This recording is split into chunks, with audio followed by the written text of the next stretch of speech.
Yang paling penting dan inti dari hidup kita adalah hembusan roh yang tak pernah berhenti berhembus di dalam diri kita, yang kita lakukan dengan proses menarik dan menghembuskan nafas. Coba membayangkan di mana nafas itu berada, di mana udara yang kita hirup. Kita bisa membayangkan juga ketika kita sedang sakit atau melihat orang di rumah sakit dan dia dibantu untuk bernafas dengan oksigen. Oksigen itu ada dalam tabungan dan kita tahu Tuhan bersamamu dan bersama rohmu. Inilah Injil Tuhan kita Yesus Kristus menurut Lukas. Dimuliakanlah Tuhan. Pada suatu ketika Yesus bersabda kepada murid-muridnya, sebagaimana halnya pada zaman Nuh, demikian pula kelak pada hari Anak Manusia. Pada zaman Nuh itu orang-orang makan dan minum, kawin dan dikawinkan sampai pada hari Nuh masuk ke dalam bahtera. Lalu datanglah air bah dan membinasakan mereka semua. Demikian pula yang terjadi pada zaman Lot. Mereka makan dan minum, membeli dan menjual, menanam dan membangun sampai pada hari Lot keluar dari Sodom.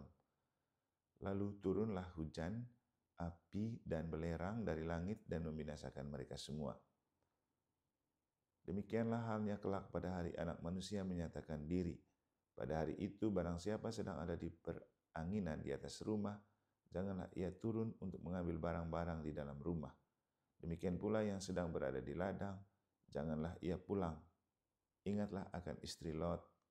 Barang siapa berusaha memelihara nyawanya, ia akan kehilangan nyawanya, dan barang siapa kehilangan nyawanya, ia akan menyelamatkannya.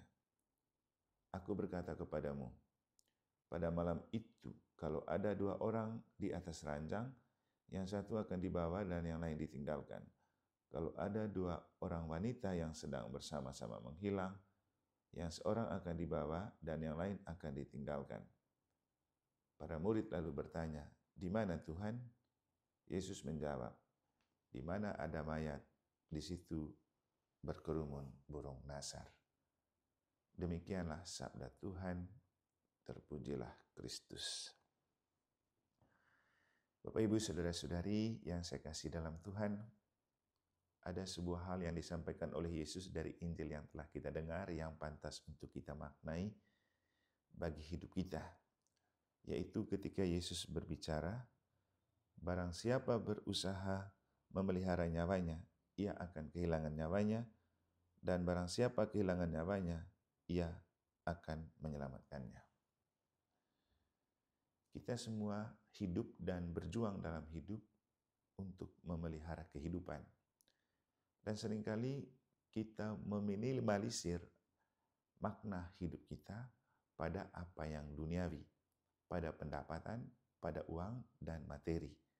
Sehingga seringkali demi mendapatkan uang, demi mengejar materi, kita berjuang mati-matian sampai kita lupa bahwa penentu hidup kita bukanlah seberapa banyak uang dan materi yang kita miliki, tapi apakah nyawa itu masih dapat kita hirup.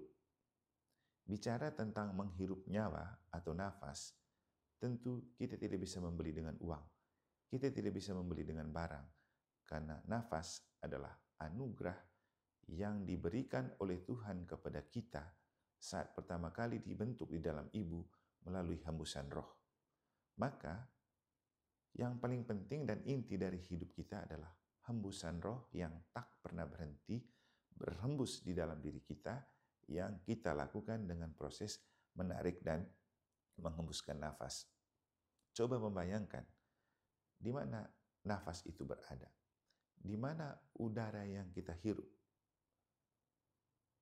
Kita bisa membayangkan juga ketika kita sedang sakit atau melihat orang di rumah sakit dan dia dibantu untuk bernafas dengan oksigen.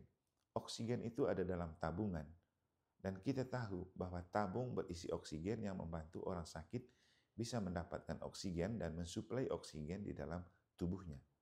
Tapi coba bayangkan ketika kita tidak dalam keadaan sakit, di manakah tabung O2 atau oksigen yang kita hirup untuk menghidupkan kita? Itulah anugerah Tuhan. Jadi kalau kita kembali ke kisah penciptaan, begitu manusia sudah menciptakan manusia dari debu tanah dan ia melihat rupa itu bagus untuk memberikan dia hidup, Tuhan menghembuskan nafas. Hembusan nafas itulah yang menghidupkan. Dan hembusan nafas itulah yang kita tarik dan kita hembuskan selama kita hidup. Dan itu adalah nafas yang dianugerahkan Tuhan secara gratis. Tuhan tidak pernah menjual oksigen. Tuhan tidak pernah memaksa untuk kita membeli oksigen melalui tabungan-tabungan gas. Tapi ia memberikan itu gratis kepada kita. Maka untuk memahami apa yang disampaikan oleh Yesus, barang siapa berusaha memelihara nyawanya, ia akan kehilangan nyawanya, membuat kita paham bahwa nyawa adalah inti dari kehidupan, dan inti dari kehidupan itu adalah anugerah Allah. Mungkin untuk membandingkan dan untuk mencoba memahami arti dari pernyataan Yesus ini, kita juga membayangkan suatu peristiwa lain ketika Yesus berbicara di depan para muridnya tentang seorang kaya yang bodoh.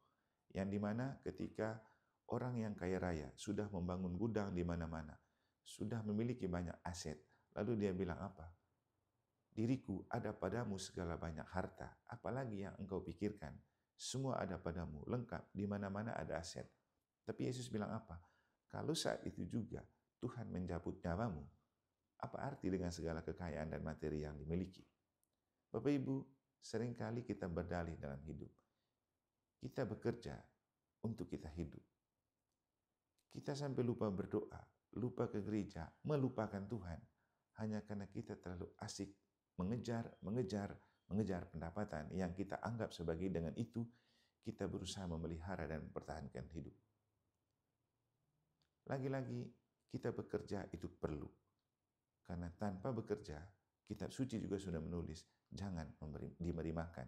Jadi kerja itu penting sebagai sebuah ekspresi diri. Tapi jangan kemudian menjadikan pekerjaan itu sebagai Tuhan dari seluruh kehidupan kita, atau kemudian kita menjadi hamba pekerjaan sampai kita lupa bahwa kita itu hamba Tuhan. Mungkin untuk membandingkan juga kehidupan yang dianugerahkan Tuhan itu ketika dalam kitab suci juga berbicara tentang, lihatlah burung pipit, dia tidak menabur, dia tidak menanam, tapi Tuhan memberikan dia hidup. Lihatlah Taman Salomo yang begitu indah. Siapa yang membuat taman itu indah? Tuhan yang menganugerahkan kehidupan.